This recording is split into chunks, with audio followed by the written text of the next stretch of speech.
इस वीडियो में हम स्टेप चार्ट की बात करेंगे। अगर आपको ऐसा डेटा शो करना पड़ता है जो वक्फे-वक्फे से तब्दील होता रहता है, मसलन मुख्तलिफ प्रोडक्ट या मुख्तलिफ सामान की कीमतें में तब्दीली या टैक्स में तब्दीली, तो इसको ज़ाहिर करने के लिए आप स्टेप चार्ट को इस्तेमाल कर सकते हैं। स्टेप चार्ट एक लाइन चार्ट होता है जो दो डेटा पॉइंट्स को कनेक्ट करने के लिए शॉर्टेस्ट डिस्टेंस को इस्तेमाल नहीं करता, बल्कि इसके बजाय ये सीरीज में डेटा पॉइंट्स को कनेक्ट करने के लिए वर्टिकल और हॉरिजॉन्टल लाइंस को इस्तेमाल करता है, जिससे एक प्रोग्रेस की एक स्टेप शो होती है। इस चार्ट में वर्टिकल लाइंस डेटा में तब्दीली और इसके अप एंड डाउन की तरफ इंडिकेट करती है। इसी तरह हॉरिजॉन्टल लाइंस डेटा की कॉन्स्टेंसी को इंडिकेट करती हैं। जैसा कि इस चार्ट में देखा जा सकता है कि डेटा में तब्दीली वक्फे से हो रही है। जब तक डेटा की वैल्यू सेम रहती है तो मुस्तकिल एक हॉरिजॉन्टल लाइन इसकी निशानदेही करती रहती है। जब तक डेटा में कोई तब्दीली वाक़ई ना हो जाए और जैसे ही कोई तब्दीली वाक़ई होती है तो वर्टिकल लाइन इसकी निशानदेही करती है। अगर इसी डेटा को हम लाइन चार्ट में देखें तो वो कुछ इस तरह से होगा। अब हम बात करते हैं इन दोनों चार्ट्स में क्या फ़र्क होता है। लाइन चार्ट डेटा पॉइंट्स के ट्रेंड पर फोकस करता है और डेटा पॉइंट्स के तब्दील होने के वक्त को फोकस नहीं करता, जबकि स्टेप चार्ट डेटा पॉइंट्स के तब्दील होने के वक्त के साथ साथ इसके ट्रेंड को भी शो करता है। लाइन चार्ट डेटा में तब्दीली के अप एंड डाउन को सही तरह शो नहीं कर सकता, जबकि स्टेप चार्ट इस काम को अच्छी तरह करता है कि डेटा कब तक तब्दील हो रहा है। इसी तरह लाइन चार्ट डेटा को टाइम ड्यूरेशन सही तौर पे शो नहीं कर सकता, जिसमें डेटा में कोई तब्दीली ना हुई हो, जबकि स्टेप चार्ट डेटा के टाइम ड्यूरेशन को जिसमें कोई तब्दीली ना हुई हो उसे भी शो कर सकता है। दो वैल्यूज के दरमियान ट्रेंड को शो करने के लिए बाज़ औक़ात लाइन चार्ट मिसलीडिंग भी कर सकता है। मसलन लाइन चार्ट दो वैल्यूज के दरमियान तब्दीली को शो कर सकता है, जबकि हकीकत में ऐसा नहीं होता।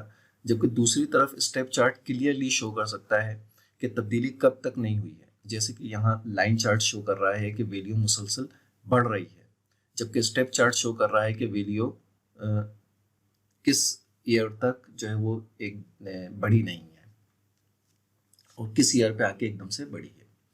लाइन चार्ट अचानक इंक्रीज और डिक्रीज को शो करता है, जबकि तब्दीलियां सिर्फ दो टाइम पे जो है वो वाक़ई होती हैं। स्टेप चार्ट सिर्फ दो होने वाली तब्दीलियों को ही जाहिर करता है और वो जब हुई हों उसी वक्त वो शो कर रहा होता है।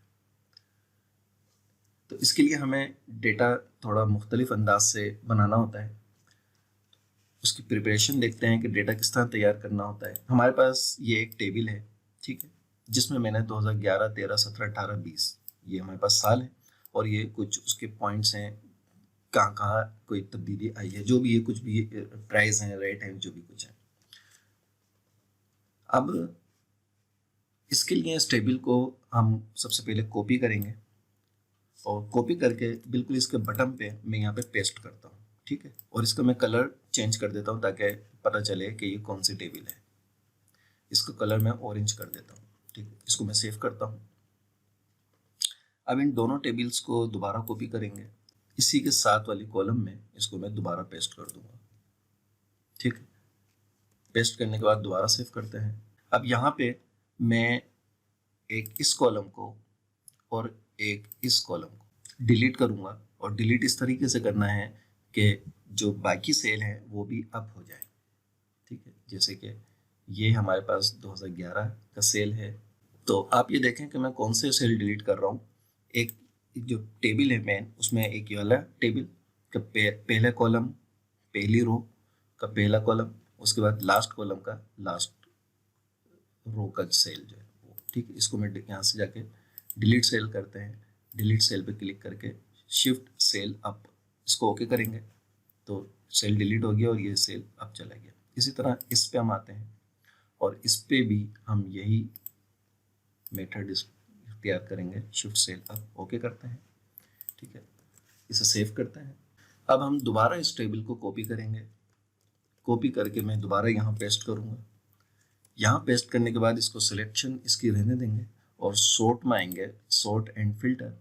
यहाँ पे सॉर्ट में आके हम सॉर्ट स्मॉलेस्ट टू लार्जेस्ट, ठीक है, यानी छोटी वैल्यू से बड़ी वैल्यू में इसको सॉर्ट करेंगे। तो यहाँ पे ये फौरन सॉर्टिंग इसकी हो गई, 11, 13, 17, 18, 20, इस तरह ये सॉर्टिंग हो गई। अभी इस टेबल के ऊपर हमें ये चार्ट बनाना है, ठीक है। मेन टेबल हमारी ये थी, मेन वैल्यूज सारी, लेकिन इसको हमने किस तरीके से प्रोसेस से गुजार के ये वैल्यू हासिल की है, ये चार्ट बनाया है। अब इस चार्ट के बाद अब हम अपना जो इस वैल्यू के बाद इस टेबल बनाने के बाद अब हम अपना जो है वो चार्ट बनाएंगे। तो इसको हमने सिलेक्शन करी हुई है, इंसर्ट में आएंगे, इंसर्ट में आके मैं यहाँ पे लाइन चार्ट में आऊँगा और लाइन चार्ट में आके यहाँ पे मैंने लाइन चार्ट पे क्लिक करा। ठीक, लाइन चार्ट में आने के बाद डिज़ाइन टैब में आके मैं यहाँ पे सिलेक्ट डेटा सोर्स का क्लिक करूँगा। तो सिलेक्ट डेटा सोर्स का डायलॉग बॉक्स यहाँ पे ओपन हो गया है। यहाँ पे मैं सीरीज़ 1 जो मेरे पास आ रही है, इस सीरीज़ 1 को मैं यहाँ से रिमूव कर देता हूँ, सिलेक्ट करके इसको यहाँ से रिमूव कर दूँगा। ठीक है, अब उसके बाद मैं यहाँ पे आप देखें कि ब्लू वाली जो सीरीज़ थी वो चली गई है। उसके बाद मैं यहाँ कैटेगरीज़ में आता हूँ, कैटेगरीज़ में मैं एडिट के बटन पे क्लिक करूँगा और यहाँ पर मैं जो मेरे पास ये ईयर्स हैं, ये ईयर्स में सिलेक्शन करूँगा ईयर्स की। इन ईयर्स को ओके करते हैं तो ईयर्स यहाँ पे 1 2 3 की जगह ईयर्स आ गए। ठीक है, इसको यहाँ पे ओके कर देते हैं। ओके करने के बाद जो यहाँ पे ये ईयर्स आ रहे हैं, इन ईयर्स में आप देखें कि कुछ वैल्यूज़ जो है वो नहीं है, यानी 11 के बाद 12 नहीं है, इसी तरह यहाँ पे 14 15 नहीं है। ठीक है, मिसिंग है। अब हमें इसको भी कवर करना है, तो इसके लिए सबसे पहले मैं यहाँ पे राइट क्लिक करता हूँ और फॉर्मेट एक्सेस में आएंगे। इसका पेन हमारे पास अपेयर हो जाएगा। अब यहाँ पर मैं इसको जो फॉर्मेट एक्सेस है, यहाँ पे एक्सेस ऑप्शंस के अंदर डेट एक्सेस पे क्लिक करेंगे। जैसे ही डेट एक्सेस पे क्लिक करते हैं तो हमारा चार्ट भी चेंज हो गया और यहाँ पे सारी वैल्यू आ गई 11 12 13 14 से लेके 20 तक की तमाम सीरीज इसने पूरी हमें दे दी है। ठीक है, इसको सेव करते हैं। सेव करने के बाद इस चार्ट को हम कोई भी टाइटल देना चाहें वो हम दे सकते हैं। ये हमारी जो ये स्टेप चार्ट था हमारा, वो हम यहाँ टाइटल इसको दे देते हैं, स्टेप चार्ट। ठीक है, ये हमारा स्टेप चार्ट तैयार है। इसमें अब आप बाकायदा देख सकते हैं कि वैल्यू 2011 से 13 तक सेम थी, फिर 13 में ये वैल्यू अप हुई है, अप होने के बाद ये 13 से 17 तक सेम थी, फिर 17 में एकदम डाउन हुई है। ठीक, और 17 में डाउन हुई है, फिर उसके बाद 18 तक चली, फिर 18 में डाउन होकर 19 तक यही वैल्यू रही, फिर 20 में आके ये डाउन हुई है। तो आई होप कि आप समझ गए होंगे कि स्टेप चार्ट और लाइन चार्ट में क्या फ़र्क है और स्टेप चार्ट किस तरीके से बनता है।